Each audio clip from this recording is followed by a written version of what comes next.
Hi everyone, welcome back. It's been a while, but I haven't done much either, so that's why it's been a while. If you remember, I had ripped out what I was doing, and I'm about to rip it out again, just because I'm not happy with it. So I've decided just to do what I know will be cute, or what I'll like, or what's easy and quick. Not quick, but you know. So I am just going to do a big granny square baby blanket and call it done. I hope you guys can hear me. I'm sitting in the shade because the temperatures are starting to go up finally. Today we're supposed to be like 82. I know that doesn't sound like a lot, but when you've been in the 60s and 70s and some 50s, 82 is a lot. So there's that. But I wanted to come on this afternoon and just talk briefly about it was a leaf. I'm just trying to determine, do I need to get up and get out of this car or not? Is it a bug? What are we doing? I don't do bugs. Not the creepy crawly kind, and I'm not too keen on a lot of the flying kind. I'll do them in the garden, but not in my car. No. No, not that. But I wanted to come on and talk briefly, about the revelations that God has given me, just about my own life, my own perspective, my own attitude on things. I have prayed, I don't know how many times, for God's peace. And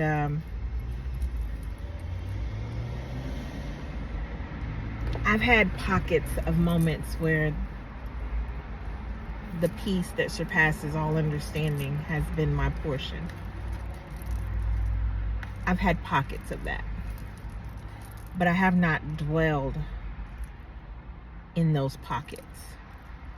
I have not made that my dwelling place, my resting place. I've allowed the cares of the world to overtake me, the worries of situations kind of bombard me and get in the way. And as I am about to embark on, I call it a major move. Some would not. Why is that sticking? Good Lord. Some would just say, oh, it's just a move. But I consider it to be a major move. And with that move, I'm having to think about, because, you know, my daughter and my grandchildren live with me and my husband. And so as we look for a place that will be accommodating to both families, because we are a multi-generational home, I'm having to consider things that I've never had to consider before. So I homeschooled my children. I didn't have to, when I took them out of school, I did not have to consider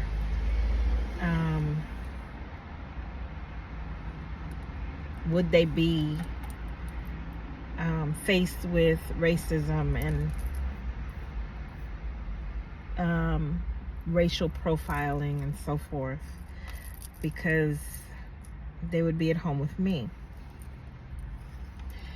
And though it is my desire to retire and homeschool my grandchildren and take that burden from my daughter and educate them in a way that we feel would be a little more beneficial for them, canceling out all the busy work and getting right to the point of the study and allowing them to dig into things that are of interest to them, with some activities outside of homeschooling that would continue to allow them to, be among other children in various activities, be it sports or martial arts or what have you, art classes and such. So as I'm anticipating this move, at some point within the next year or so, with the way things are going in the world, and don't come for me, please.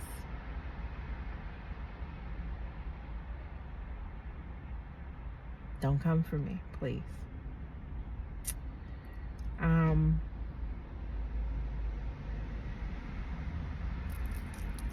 If we're all being honest, racism in the United States is not over. It's not over anywhere. And so as a black mother, as a black grandmother, I have to think about those kind of things, as far as what area we will live in, what schools my grandchildren will attend until I am retired and homeschooling them. Being able to work from home and homeschool them, all those kind of things, right? And so I found myself getting anxious about areas that I'm looking into, considering, and so forth. And we're right here in Northern Virginia. We've got Pennsylvania 2.5 hours from us, West Virginia 30 to 40 minutes away from us. The same with Maryland, the same with DC. I've considered upstate New York. That's about 4. New York is about 4.5 hours. Upstate New York is like 5.5, 6 hours. So as I'm looking at these different areas and making notes and considerations, that thought that I've never had to think about before crept up, and I got so anxious.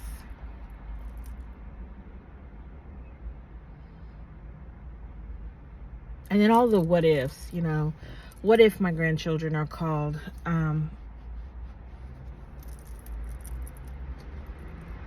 a specific word, derogatory, how would they face it? They've never had to face that kind of thing before.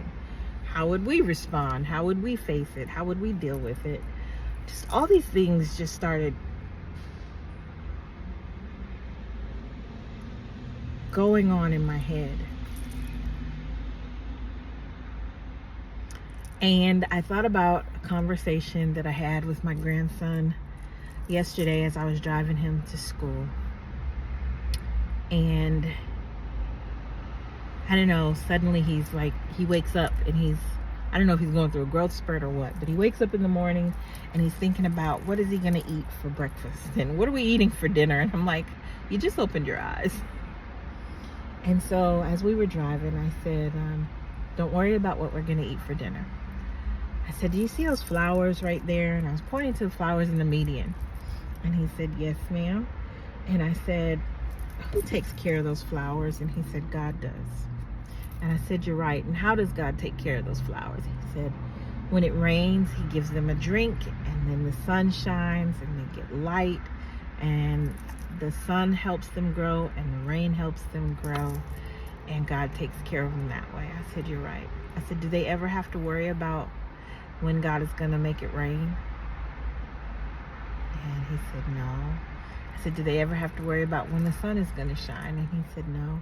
I said, they just hang out right there in the median and just wait, don't they? And he said, yeah. I said, they're very trusting. He said, yeah. He said, well, what about the animals? I said, well, there's a scripture that says that God takes care of the birds of the air. And he said, oh. I said, well, they build their nest and they don't have to worry about where they're going to get food, and they lay their eggs and they sit on their eggs and they hatch their eggs and they go find food for themselves and their babies. So they never have to worry about any of that, because who takes care of them? And he said, God. And I said, and God will take care of us the same way. So we don't have to worry about, as scripture tells us, what we will eat, what we will wear, and where we will live. We don't have to worry about those things. God has taken care of those things and will continue to take care of those things. And he sat back there and he pondered the rest of the way to school. And as he was getting out, he said, God is a good God, isn't he? Because he takes care of everything and everybody. And I said, yeah, he does. So, as I pondered that today with all of these things that I'm trying to make decisions about,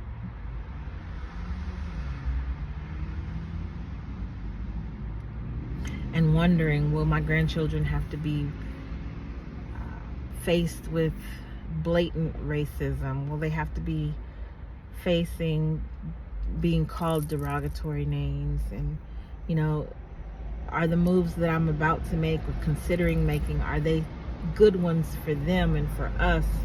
And how will it affect us as a whole? How will it affect them individually? And just all of these things going through my mind. And I felt myself getting so anxious.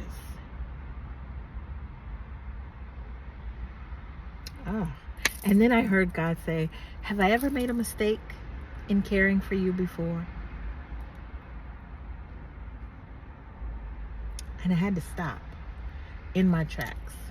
I was walking the dog this morning, seriously, and I heard that, and I had to stop. Of course, the dog was happy, you know, but I just stood there. And I had to be honest. And no,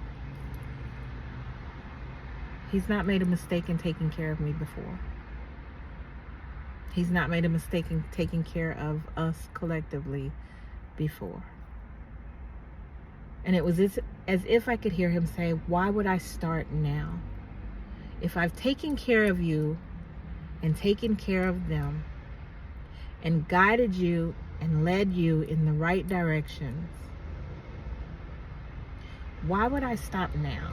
Any hiccups you've had, it's because you have willingly chosen to get off of the path that I have had for you, that I have carved out in this life for you. It is because you willingly chose a different path, because you thought you knew what was best. And it was in that very moment that I know people who were passing by must have thought I was crazy, because I held up my hands and I said, you are so right, and I am so sorry. He's never made a mistake before. He's never led me wrong before. And anytime I've gotten into a mess, it wasn't because that's where God led me. It's because I got off the path that he had carved out in my life for me. And can I tell you, it was the first time I wholeheartedly, completely surrendered everything to God. And the first time I have felt a peace, complete and total peace, that surpasses all understanding. I've never known that peace. Not in the way that I know it now. I've had peace that surpasses all understanding before in the past, pockets, little pockets. But it's like now I'm dwelling in that. In just that split moment, I am dwelling in the peace of God that surpasses all understanding. He makes no mistakes. He's never made one before, and he's not going to start now. So why am I worrying? Why am I fretting? Why am I anxious? God cares for me because I am his child. He cares for my children and my grandchildren because they are his children.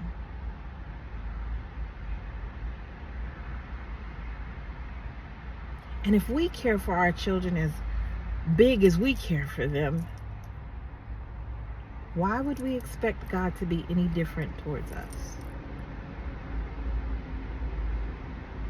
So we continued walking. And I've never felt so light. I've never felt so free.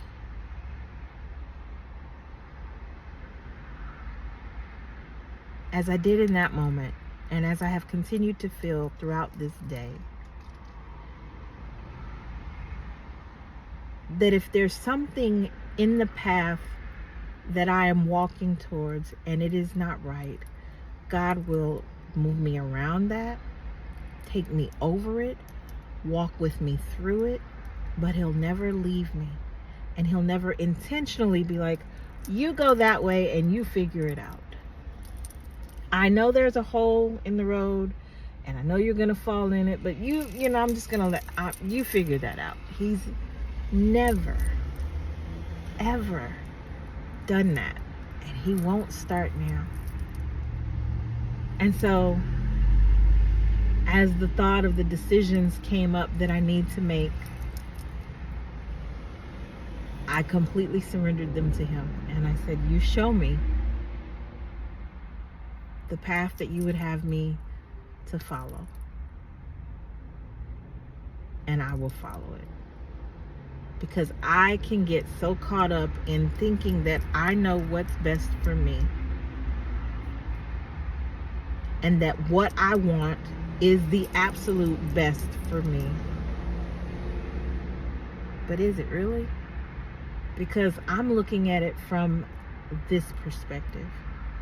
And God is looking at it from this perspective. He's looking down on it, and he knows everything that's already going to be. So who's got the better perspective? Not me. And so with that, I can rest in his peace. I don't even know if I'm explaining it to the best of my ability, but I can rest in his peace. I can trust that he's got me, that he's not going to let me fall intentionally, that he orchestrates all the things in my life. He's got it all figured out. He's got it all ordained. And all I have to do is just keep my eyes on him. That's all he's ever wanted.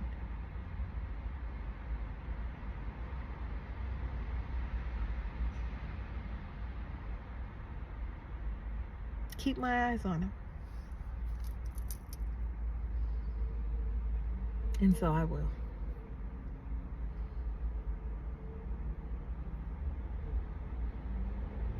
If I keep my eyes on him and I keep my hand in his hand, he'll never lead me astray. He'll never take me down a wrong turn that he does not already have a plan mapped out for me.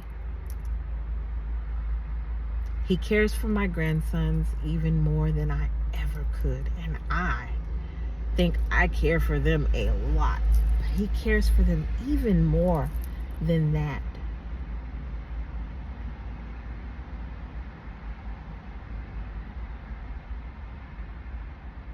And they're gonna be okay.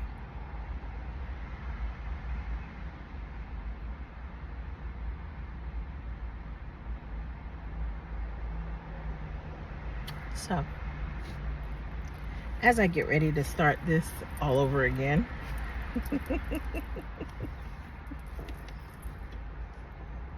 with an end in mind this time. As I consider all of the things that I need to do to start packing and preparing for where God is taking us and me next, I'm going to keep my eyes on Him. I'm going to keep my hand in His. I'm going to rest in His perfect peace. The peace which surpasses all understanding. The peace that no one can shake up, because the world did not give me this peace.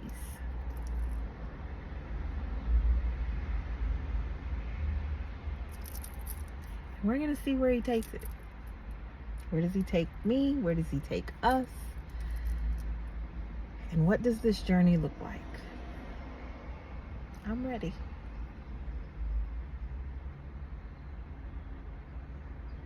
I'm ready.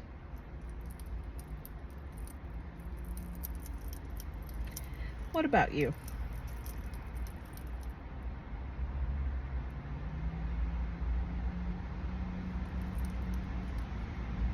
All right, guys.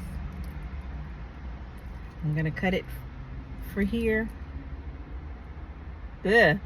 What did I just say? I'm going to go for now. I have no clue what that was, but have a great day. Keep your eyes on Him. Keep your hand in His hand. He cares for you. He will not lead you astray. He's not going to lead you to the top of the mountain and then push you off. He knows you can't fly.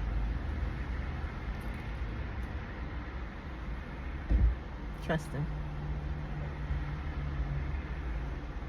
Trusting Him and resting in His peace.